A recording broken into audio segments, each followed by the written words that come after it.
नमस्कार दोस्तों, आज हम आपको एक ऐसे देश की सैर पर ले चलेंगे जो अपने अनोखे भूगोल, रंग बिरंगी संस्कृति और दिलचस्प इतिहास के लिए जाना जाता है। यह देश दक्षिण अमेरिका के दिल में बसा है और इसका नाम है बोलीविया।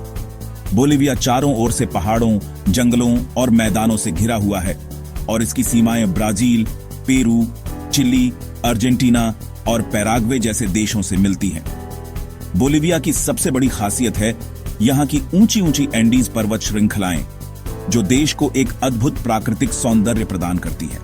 यहाँ के मैदान और पठार भी उतने ही आकर्षक हैं, जहाँ परंपराएं और आधुनिकता का अनूठा संगम देखने को मिलता है। बोलीविया की संस्कृति बेहद समृद्ध और विविध है। यहाँ के लोग अलग अलग जनजातियों और समुदायों से आते हैं, जिनकी अपनी अपनी परंपराएं, वेशभूषा और त्योहार हैं। हर गली, हर गांव में आपको रंग बिरंगे उत्सव और पारंपरिक नृत्य देखने को मिलेंगे। यहाँ के लोग बेहद मिलनसार और गर्मजोशी से भरे हुए हैं। वे अपने मेहमानों का खुले दिल से स्वागत करते हैं और अपनी सांस्कृतिक विरासत पर गर्व महसूस करते हैं। पारंपरिक भोजन, संगीत और नृत्य यहाँ की पहचान है। बोलीविया की भौगोलिक विविधता में एंडीज पर्वत श्रृंखलाएं प्रमुख हैं, जिनके बीच बसी है दुनिया की सबसे ऊंची झील टिटिकाका झील। यह झील न सिर्फ प्राकृतिक सुंदरता का प्रतीक है, बल्कि यहाँ की सभ्यता और संस्कृति का भी केंद्र है। तो चलिए दोस्तों, इस अद्भुत देश की यात्रा शुरू करते हैं और जानते हैं बोलीविया की अनसुनी कहानियां, यहाँ के लोगों की जिंदगी और यहाँ की अनोखी परंपराओं के बारे में। एंडीज की गोद में बसा यह देश आपको जरूर मंत्रमुग्ध कर देगा। बोलीविया का इतिहास बेहद समृद्ध और विविधतापूर्ण है, जिसकी जड़ें हजारों साल पुरानी सभ्यताओं में मिलती हैं। यहाँ की धरती पर समय समय पर कई महान सभ्यताएं उभरी और बसीं, जिन्होंने अपनी अनूठी संस्कृति, परंपराएं और कलाकृतियां छोड़ी। इन सभ्यताओं ने न केवल अपने समय में बल्कि आने वाली पीढ़ियों के लिए भी गहरा प्रभाव छोड़ा। इनमें सबसे प्रमुख थी टिवानाकू सभ्यता, जो आज भी रहस्यमय और आकर्षक मानी जाती है। टिवानाकू झील तितिकाका के पास स्थित थी और यह सभ्यता लगभग 500 ईस्वी से 1100 ईस्वी तक फली फूली। टिवानाकू के लोग अपनी अद्भुत वास्तुकला, विशाल पत्थर की संरचनाओं और जटिल नक्काशी के लिए प्रसिद्ध थे। उनकी बनाई गई इमारतें और मूर्तियां आज भी वैज्ञानिकों और इतिहासकारों के लिए शोध का विषय हैं। माना जाता है कि टिवानाकू सभ्यता ने क्षेत्र में सामाजिक, धार्मिक और तकनीकी विकास में महत्वपूर्ण भूमिका निभाई। लेकिन 16वीं शताब्दी में जब स्पेनिश विजेता यहां पहुंचे तो सब कुछ बदल गया।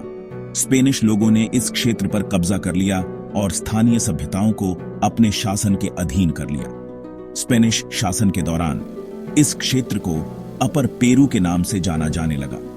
यहाँ के पहाड़ों में छुपी चांदी की खानों ने बोलीविया को दुनिया के सबसे बड़े चांदी उत्पादक क्षेत्रों में बदल दिया। खासकर पोतोसी की खानें, जिनका उल्लेख इतिहास में बार बार मिलता है, स्पेनिश साम्राज्य की समृद्धि का मुख्य स्रोत बन गई। इस तरह प्राचीन सभ्यताओं की विरासत और स्पेनिश उपनिवेशवाद ने मिलकर बोलीविया के इतिहास को आकार दिया।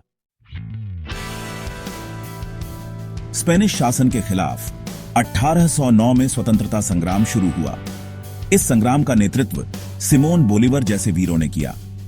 16 साल के लंबे संघर्ष के बाद 1825 में बोलीविया ने स्पेन से स्वतंत्रता हासिल की। देश का नामकरण सिमोन बोलीवर के सम्मान में किया गया, जिन्होंने दक्षिण अमेरिका को स्वतंत्रता दिलाने में महत्वपूर्ण भूमिका निभाई थी। स्वतंत्रता के बाद बोलीविया ने कई राजनीतिक अस्थिरता और आर्थिक चुनौतियों का सामना किया। 20वीं सदी में बोलीविया ने कई उतार चढ़ाव देखे। देश ने कई सैन्य तख्तापलट और राजनीतिक उथल पुथल का सामना किया। हाल के वर्षों में बोलीविया ने लोकतंत्र की स्थापना और आर्थिक विकास की दिशा में प्रगति की है। देश में प्राकृतिक गैस और खनिज संसाधनों का विशाल भंडार है, जो इसकी अर्थव्यवस्था के लिए बहुत ही महत्वपूर्ण है। बोलीविया की सरकार गरीबी उन्मूलन और सामाजिक न्याय को बढ़ावा देने के लिए लगातार काम कर रही है। बोलीविया एक बहुजातीय और बहुसांस्कृतिक देश है, जहां परंपराएं और विविधता हर कदम पर देखने को मिलती है। यहाँ के लोग अपनी सांस्कृतिक विरासत पर गर्व करते हैं और अपनी पहचान को बड़े ही उत्साह से संजोते हैं। यहाँ की आबादी में कई स्वदेशी समूह शामिल हैं, जिनमें क्वेचुआ, आयमारा और गुआरानी प्रमुख हैं। इन समुदायों की अपनी अपनी भाषाएं, रीति रिवाज और पारंपरिक पोशाकें हैं, जो बोलिविया की सांस्कृतिक विविधता को और भी समृद्ध बनाती हैं। इनकी जीवन शैली, त्योहार और खानपान भी एक दूसरे से अलग हैं, जिससे देश में रंग बिरंगी संस्कृति देखने को मिलती है। स्पेनिश औपनिवेशिक विरासत के कारण बोलिविया की संस्कृति में स्पेनिश और स्वदेशी परंपराओं का अद्भुत मिश्रण देखने को मिलता है। यहाँ के त्योहारों, संगीत, नृत्य और कला में दोनों संस्कृतियों की झलक साफ दिखाई देती है। ऐतिहासिक इमारतें, चर्च और रंगीन बाजार इस सांस्कृतिक मेल का प्रमाण हैं। बोलिविया का राष्ट्रीय ध्वज लाल, पीले और हरे रंग की 3 पट्टियों से बना है, जो क्रमशः साहस, समृद्धि और प्रकृति का प्रतीक है। यह ध्वज देशवासियों के लिए गर्व और एकता का प्रतीक है, जो हर राष्ट्रीय पर्व और उत्सव में लहराता है। देश की संवैधानिक राजधानी सुक्रे है, जहां ऐतिहासिक इमारतें और सांस्कृतिक धरोहरें देखने को मिलती हैं। वहीं ला पाज सबसे बड़ा शहर और आर्थिक केंद्र है, जो अपनी ऊंचाई और अनूठे भूगोल के लिए प्रसिद्ध है। यहाँ की गलियों में आधुनिकता और परंपरा का सुंदर संगम देखने को मिलता है।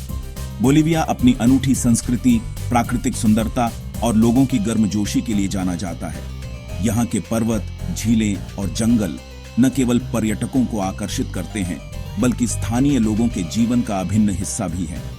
यहाँ के लोग अपने मेहमानों का दिल खोलकर स्वागत करते हैं, जिससे हर आगंतुक को यहाँ अपनापन महसूस होता है।